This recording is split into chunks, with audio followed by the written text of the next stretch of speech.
Hola, somos Biotech on Air. Mi nombre es Melissa. Y yo soy Leslie.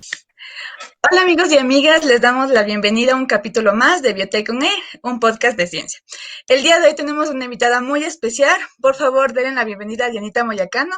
Ella es ingeniera en procesos de biotecnología. Y por favor, Dianita, para comenzar, nos gustaría que te presentes un poco, que nos cuentes cuáles son tus intereses y a qué te dedicas. Listo, muchísimas gracias Leslie, primero por la invitación y la oportunidad de poder estar en este espacio. Como dijiste, mi nombre es Diana Moyocana. Actualmente trabajo como asistente de docencia y de investigación en el Laboratorio de Biotecnología Vegetal y en el área de biotecnología de la Universidad San Francisco de Quito. Mis intereses están principalmente asociados en lo que tiene que ver con la biotecnología agrícola, la biotecnología alimentaria y también la divulgación científica. Es por eso que pienso que este tipo de espacios son muy importantes porque lo que no se comunica simplemente no existe. Bueno, hoy Dianita nos hablará sobre las proteínas del futuro. Y para contextualizar un poco, la población mundial aumenta cada vez más. Y junto con ella las afecciones al medio ambiente. Las Naciones Unidas estiman que para el 2100 la población mundial será alrededor de 11.000 millones de personas. En vista del constante crecimiento poblacional a partir de 1960, se han concentrado las fuerzas para buscar alternativas a las proteínas de origen animal que generen un menor impacto posible para alimentar a la población humana. Vamos a comenzar con nuestra primera pregunta del día de hoy para Dianita, y es, ¿cuáles son las proteínas del futuro y a qué problemáticas responden? Listo. Bueno, primero debemos entender qué es una proteína, y las proteínas son moléculas que constituyen los bloques de construcción de todos los organismos vivos de nuestro planeta, incluyéndonos a nosotros mismos. Una persona en su dieta debe incorporar, si tiene un ritmo de vida sedentario, 0.8 gramos de proteína por kilogramo de peso. Entonces, sabemos más o menos cuánto tenemos que consumir. Sin embargo, este deseo de proteínas que tenemos los seres humanos ha traído algunos problemas importantes, porque sabemos que en la actualidad los alimentos que contienen proteínas son principalmente aquellos de origen animal, pescado, pollo, cerdo, res. Ya estos problemas importantes implican la cría intensiva de animales. Esta cría intensiva genera uno de los problemas que precisamente nos está afectando actualmente, y es las enfermedades zoonóticas. Enfermedades zoonóticas, resistencias a antibióticos, son problemas que tenemos, además del calentamiento global, puesto que estos animales generan gases de efecto invernadero, no solo ellos mismos, sino las actividades asociadas a la producción de la industria cárnica, y por ende estamos afectando nuestra calidad de aire, nuestra calidad de suelo, y obviamente debemos considerar que nos encontramos en una relación 20-80 a nivel país con respecto al consumo de proteínas. ¿Qué quiere decir esto? Que el 20% de los países a nivel mundial que consumen más carne están preocupados por estos problemas, pero el 80% restante que se encuentra en desarrollo recién es como que quiere compensar todas esas deficiencias nutricionales que han existido a lo largo de su historia y empezar a consumir más alimentos de este tipo.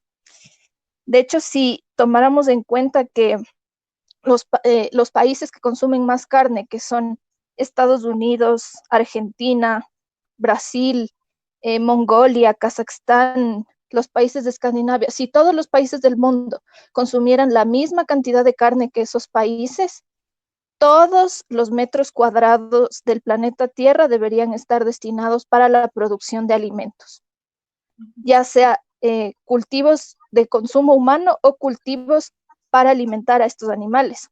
Entonces, de hecho, tenemos unas problemáticas impresionantes aquí, y son silenciosas, son precisamente como el coronavirus.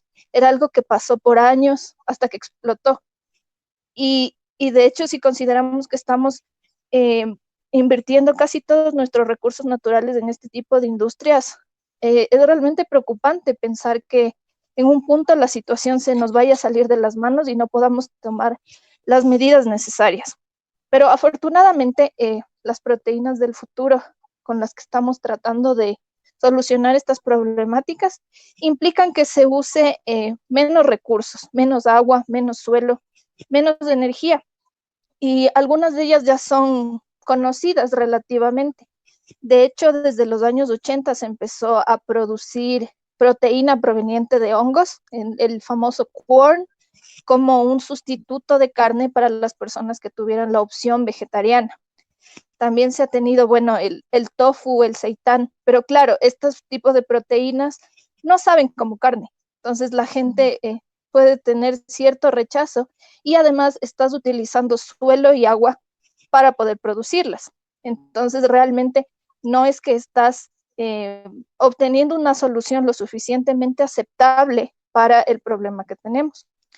Es así que quizá otras opciones de proteínas del futuro pueden ser las algas, ya sean las algas verdes como espirulina, clorela, o las algas pardas como el kelp dulce. El kelp dulce que proviene de un alga parda que se llama Saccharina latísima. Bueno, creo que a todas las personas nos parecería interesante comer algas, nos parecería saludable.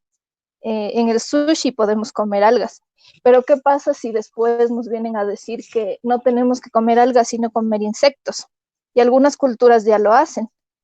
Los aztecas y hasta ahora la cultura mexicana consume chapulines, saltamontes, pero también existen otras alternativas. Por ejemplo, Tenebrio molitor, que es un escarabajo, y produce una larva que de hecho tiene unos perfiles de aminoácidos y tiene también perfiles de ácidos grasos muy interesantes. Y si las cosas se vuelven un poco más raras, incluso las larvas de la mosca soldado negro y de la mosca doméstica pueden ser utilizadas potencialmente como sustitutos de la carne. Ahora, ¿por qué comemos carne? Porque nos gusta, porque sabe rico, porque sabe bien. De hecho, la carne moldeó, digamos, nuestra evolución, porque se tiene el registro de que hace 3.4 mil millones de años, los australopitecos, que eran herbívoros, empezaron a consumir carne. ¿Cómo sabemos de eso? Porque hay marcas de dientes de australopitecos en huesos de animales, ¿ya? Es decir, toda nuestra fisonomía cambió por la carne y por ende tenemos un gusto adquirido, un deseo adquirido a este tipo de proteínas. Entonces, lo que se querría en realidad es, por ejemplo, producir carne sin animales. Y por eso también otra proteína del futuro podría ser el cultivo de carne en laboratorio. Y no nos podemos olvidar, obviamente, de que existen muchísimas especies de hongos, que fue, como digamos, una de las primeras soluciones de las que hablamos, pero que también tienen un potencial impresionante y que se podrían ir explorando para empezar a producir micoproteínas a gran escala.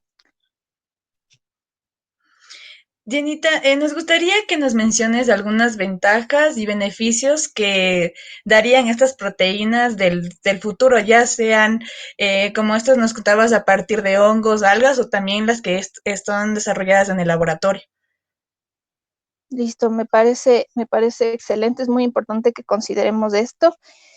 Algunas de las ventajas, bueno, eso ya lo dijimos implícitamente como parte de la pregunta anterior, y es ahorro de recursos, ahorro energético, también vernos libres, por así decirlo, de sufrimiento animal.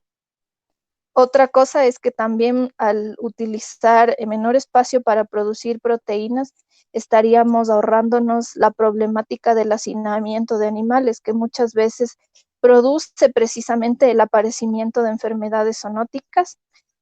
Y debemos recordar que la producción masiva de carne también lo que hace es contaminar las reservas de agua circundantes. De hecho, eso se ha visto mucho en las granjas porcinas de Estados Unidos, donde no hacen un tratamiento previo de aguas residuales y descargan directamente en los lagos, por lo que se genera eutrofización, contaminación para las familias circundantes, obviamente pérdida de la biodiversidad acuática.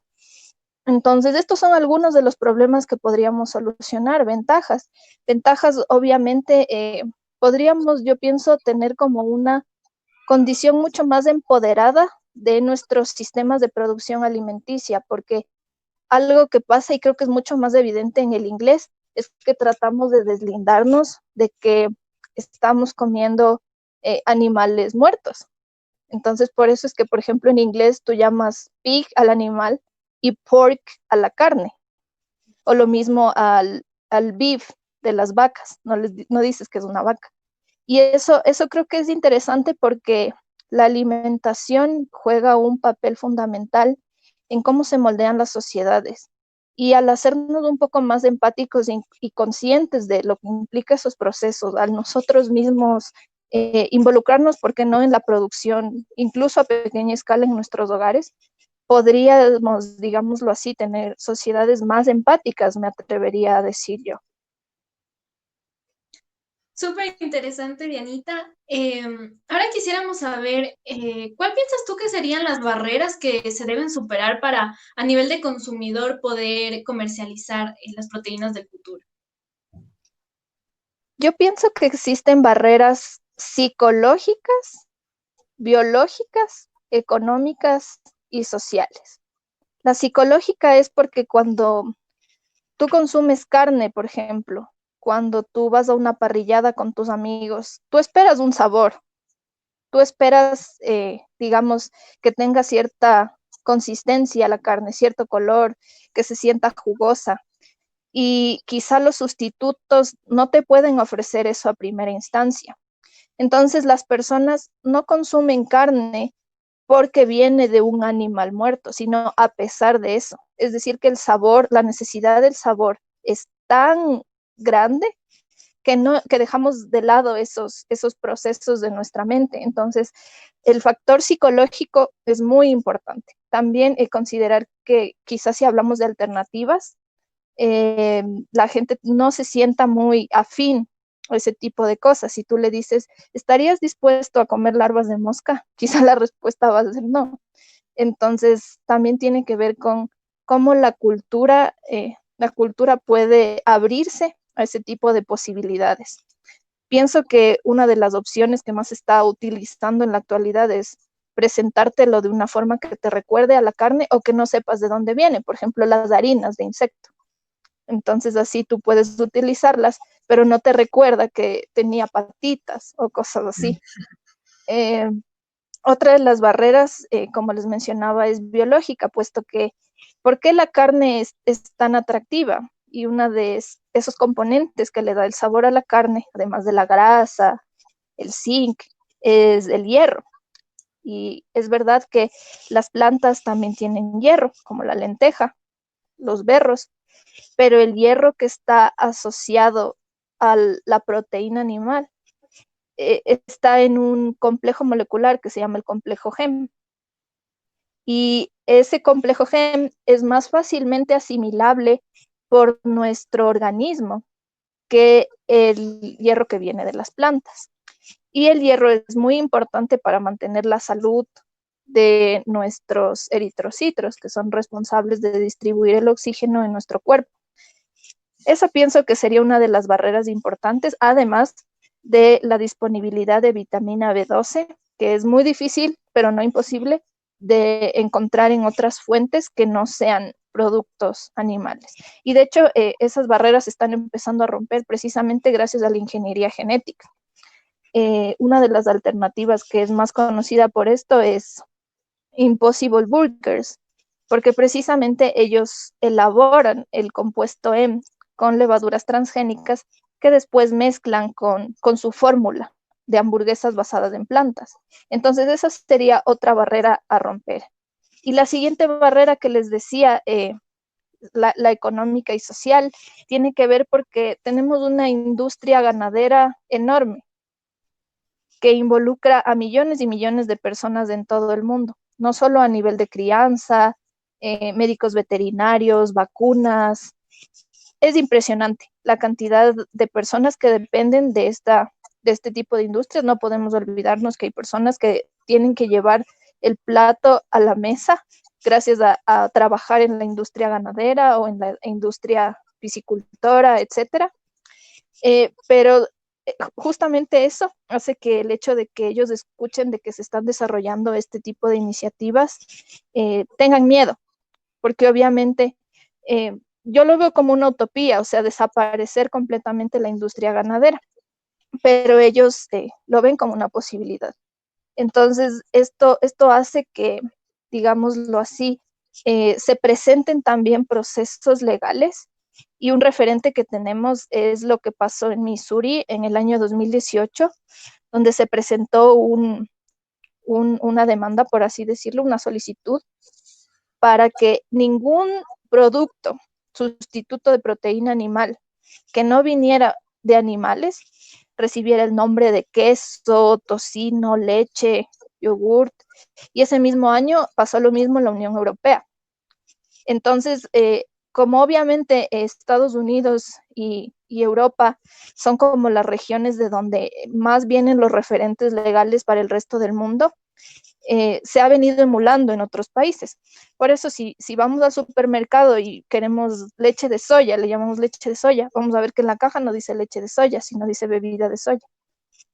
Entonces, son todas estas cosas que yo creo que tienen que irse considerando, integrando, y yo veo como una posible solución el hecho de entender de que el hecho de que existan proteínas del futuro no implica que industrias van a desaparecer, sino que se va a poder ofrecer alternativas diferentes ante la creciente población mundial que tenemos. Solo en los últimos 50 años, que fue donde más despegó la industria cárnica, nuestra población se duplicó. Y en cambio, el consumo de animales se cuadriplicó. Y de hecho, nosotros estamos consumiendo como humanidad 335 millones de toneladas de carne al año, pero en el 2050 se cree que van a ser 455 millones. Entonces, no podemos seguir produciendo esa misma cantidad de carne con los recursos actuales que tenemos. Hay algunas iniciativas a pequeña escala que implican precisamente la venta de harina de grillo que les mencionaba, pero obviamente la demanda todavía es muy incipiente y la oferta también. Ahora existe un proyecto en el Instituto Nacional de Biodiversidad dirigido por una amiga muy querida que se llama Ana del Hierro, que consiste precisamente en la bioconversión de residuos a través de estos insectos que les mencionaba, de Tenebrio molitor y de larvas de mosca. Y lo que hace muy interesante este tipo de proyectos es que estás utilizando algo que siempre, digámoslo así, va a abundar, que son los residuos orgánicos, utilizando los insectos como biofábricas. Entonces, lo chévere de esto es poder entender las implicaciones, cómo funciona a nivel de investigación, pero obviamente por la misma fase de desarrollo del proyecto, esto no puede todavía ser comercializable. Además, que tendríamos que atravesar todas estas etapas que les había mencionado de socialización con las personas y enfrentarse a los posibles retos. Aun cuando nuestro país no es un país que consuma en abundancia carne. De hecho, la carne que más consumen los ecuatorianos es la carne de pollo, seguida por la carne de cerdo y seguida por la carne de res. O sea, si consideramos cuánto consume un ecuatoriano promedio de proteínas de origen animal al año, son como 147 gramos de proteína al día. Y si consideramos la demanda que les había mencionado de 0.8 gramos por kilogramo y el peso de los ecuatorianos, probablemente estamos consumiendo el doble en promedio, ¿no? Obviamente los promedios no consideran la realidad completa.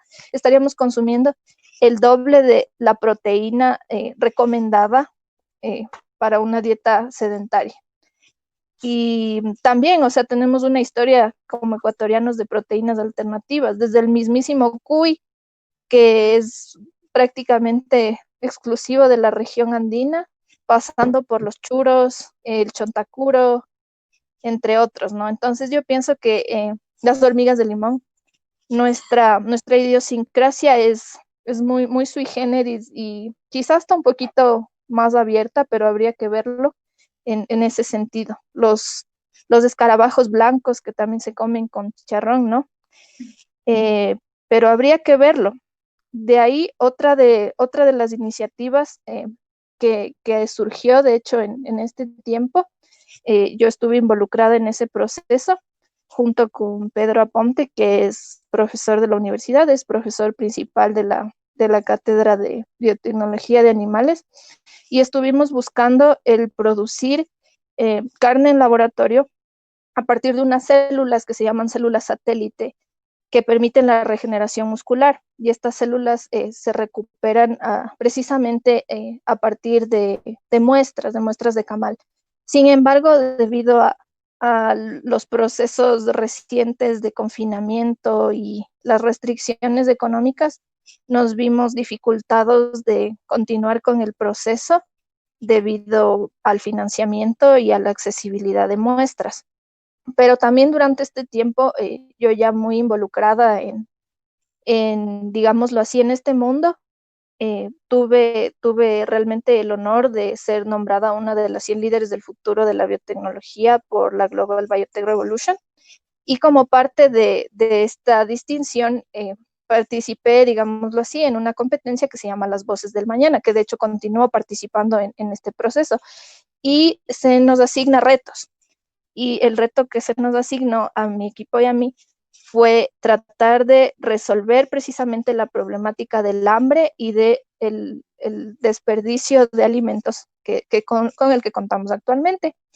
Y el proyecto que nos encontramos desarrollando, que ahorita se encuentra justamente en la fase de simulación y validación de prototipo, consiste en la generación de proteína unicelular. ¿Y qué es la proteína unicelular? La proteína unicelular es proteína que se produce a partir de microorganismos, principalmente levaduras. Pero nuestra propuesta consistía en producir proteína unicelular a partir de consorcios alga-bacteria.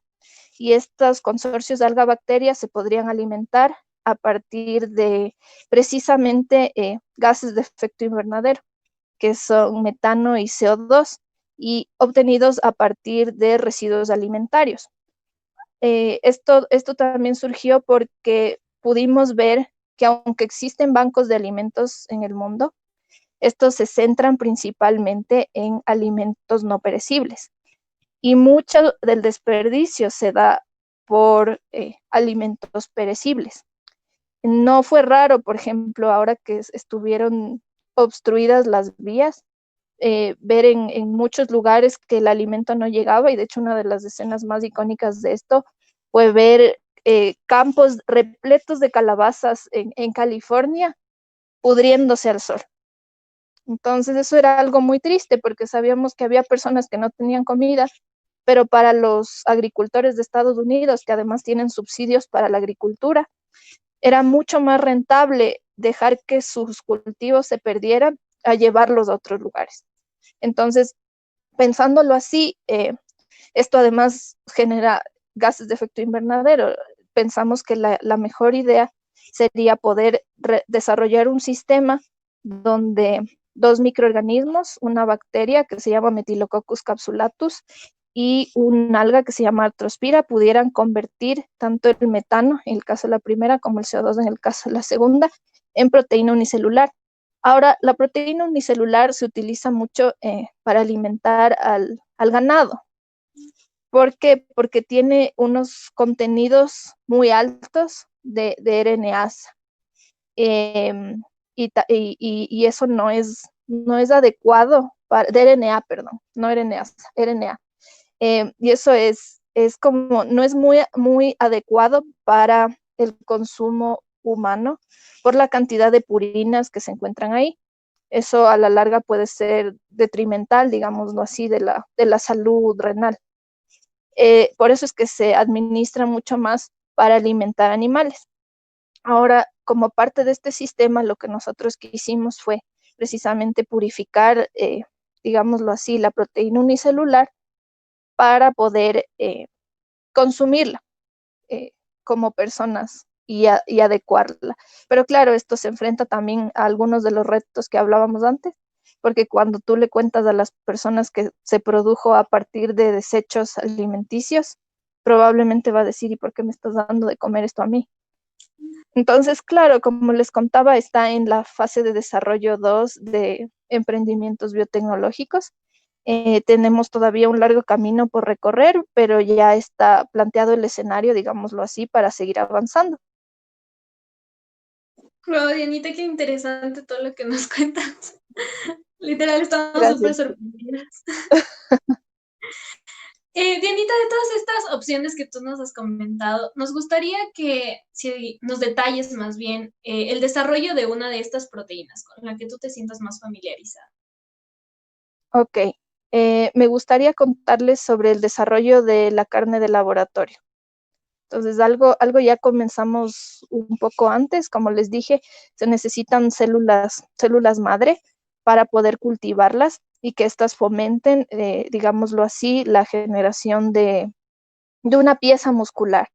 Ahora, los approach que se están tomando ahora es que obviamente cuando tú comes carne no comes solamente músculo, comes hueso y comes también grasa.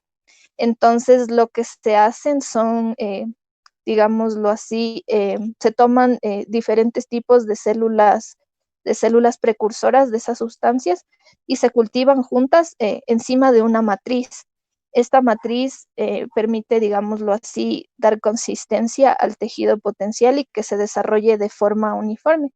Eh, los scaffolds, que se llaman en inglés, usualmente están formados por matrices de quitosano, alginato, sustancias gelatinosas. Y un tercer elemento que acompaña a este proceso es precisamente uno de los retos del cultivo de carne en laboratorio y es el medio de cultivo, porque naturalmente las células en laboratorio se cultivan con un medio que incluye suero fetal bovino. Ahora, ¿dónde está la coherencia si decimos que es carne libre de sufrimiento animal, pero estamos utilizando suero fetal bovino? Por eso es que precisamente, aunque hay 22 compañías en todo el mundo que están tratando de desarrollar productos cárnicos de laboratorio, todavía ninguna tiene un producto comercial lo suficientemente aceptable, que no involucre nada de suero fetal bovino y que además sea barato. Entonces, lo que se está buscando ahora es poder generar sustitutos de este suero fetal bovino, ya sea con ingeniería genética o mediante sueros experimentales basados en plantas. De hecho, en Alemania existe una compañía que ya tiene su propio suero basado en proteínas vegetales, pero es extremadamente caro, entonces no tendría, digamos, ninguna utilidad utilizarlo para procesos industriales. Una vez que, digámoslo así, tuviéramos el medio ideal, que no involucrara suero fetal bovino, eh, queda cultivar estas células. Y normalmente se hace a 37 grados centígrados, digamos con una atmósfera modificada con CO2. Y lo que también se observa es que así como el músculo se hipertrofia cuando haces ejercicio, también necesitas diseñar bioreactores específicos que te ofrezcan estas características de presión, de atmósfera modificada y de temperatura, pero que además ejerciten, por así decirlo, a lo que se está cultivando.